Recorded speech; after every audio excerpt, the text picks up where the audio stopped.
In other news now, the illegal migration row continues to grow in the UK. The first set of migrants have been shifted to a large residential barge on its southern coast, and now the Rishi Sunak-led government has come up with new plans to tackle illegal crossings. Sunak has unveiled a voluntary partnership between social media firms and the government. The plan is to tackle online content shared by criminals about illegal English Channel crossings. And according to figures from the UK's National Crime Agency, over 90% of the online content linked to people smuggling is tackled when social media firms are notified about the same. According to the UK's Home Secretary, Sula Braverman, the collaboration between the National Crime Agency, the government and social media companies will stop such content about illegal channel crossings from coming up. Meanwhile, the UK government is also considering several housing options and locations for migrants. According to the Home Office, Minister Sarah Dines, the UK government is discussing plans to send people to a volcanic island in the South Atlantic.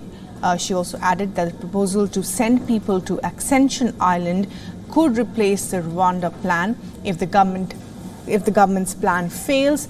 However, this is not the first time someone is proposing this idea. 3 years ago, the then Home Secretary Preeti Patel suggested the move to house migrants at the Ascension Island. Ascension Island is a volcanic island, as we said, in the middle of the South Atlantic Ocean. It is roughly 4,000 miles from the UK, 1,000 miles from the coast of Africa, and about 1,400 miles from the coast of South America.